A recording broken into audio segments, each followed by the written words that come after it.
नमस्कार दोस्तों, हमारे चैनल पर आप सभी का स्वागत है। दोस्तों, संघर्ष किसी भी व्यक्ति के जीवन में ऐसा कभी नहीं होता कि वो बिना किसी संघर्ष के अपने सपने या अपने मंजिल को पाले। क्योंकि जब भी व्यक्ति अपने सपने या मंजिल को पाना चाहता है तो उसे अक्सर किसी न किसी तरह की मुसीबतों का सामना जरूर करना पड़ता है। दोस्तों, इसलिए मैं आपको दो कहानी सुनाने जा रहा हूँ। एक बार की बात है, एक व्यापारी अपने जीवन में असफल हुआ, जिस कारण वह एक नदी के किनारे बैठकर भगवान को याद करते हुए रो रहा था। वह बार बार भगवान को याद कर रहा था और अपनी असफलता का कारण भी पूछ रहा था।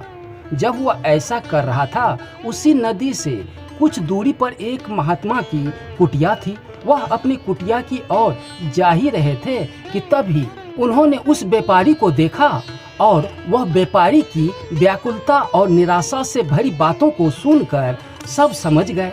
महात्मा ने उस व्यापारी के पास बुलाया और बताया कि मैंने इस नदी से कुछ दूरी पर एक जंगल में घास और बांस दोनों की बीज बोए हैं। उन दोनों बीजों की बहुत मेहनत से देखभाल की है।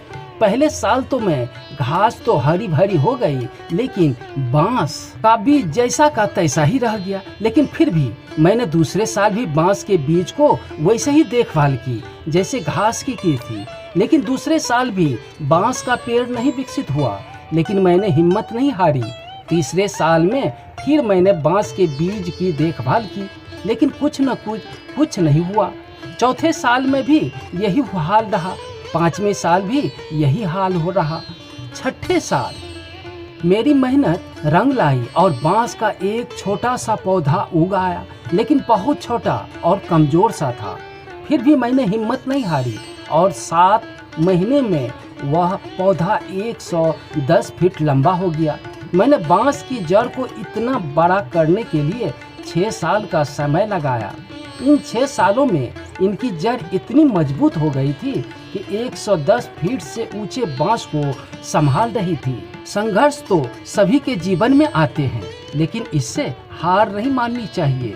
असल में संघर्ष से ही आने वाला कल और भी बेहतरीन हो जाता है और बांस की तरह मजबूत होता है। दोस्तों, दूसरी कहानी है बुद्धि का महत्व। एक बुद्धिमान राजा था। उनका काफी बड़ा साम्राज्य था। उनके राज्य में प्रजा हर तरफ से खुशहाल थी। राजा को अपने उत्तराधिकारी की तलाश थी। उसके 3 बेटे थे। राजा इस पुरानी परंपरा को नहीं निभाना चाहता था, क्योंकि सबसे बड़े को ही गद्दी पर बिठाया जाए, यह सबसे बुद्धिमान और काबिल बेटे को सौंपना चाहिए। इसलिए राजा ने उत्तराधिकारी के तीनों की परीक्षा लेने का फैसला किया। राजा ने तीनों बेटों को अलग अलग दिशा में भेजा।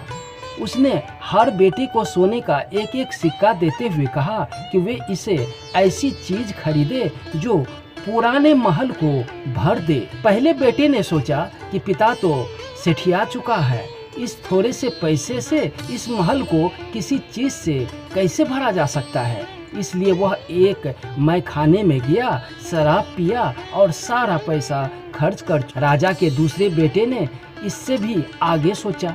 वह इस नतीजे पे पहुंचा कि शहर में सबसे सस्ता तो कूड़ा कचरा होता है, इसलिए उसने महल को कचरे से भर दिया। तीसरे बेटे ने 2 दिन तक इस बात पर चिंतन मनन किया कि महल को सिर्फ एक सिक्के से कैसे भरा जा सकता है। वह वाकई में कुछ ऐसा करना चाहता था जिससे पिता की उम्मीद पूरी हो सके। उसने मोमबत्तियां और लोहमान की बत्तियां खरीदी और फिर पूरे महल को रोशनी और सुगंध से भर दिया। इस तीसरे बेटे की बुद्धिमानी से खुश होकर राजा ने उसे अपना उत्तराधिकारी बना लिया। दोस्तों, ये कहानी पसंद आई हो तो चैनल को लाइक सब्सक्राइब जरूर कर ले और कमेंट में लिखे कि आपको ये कहानी कैसी लगी। धन्यवाद।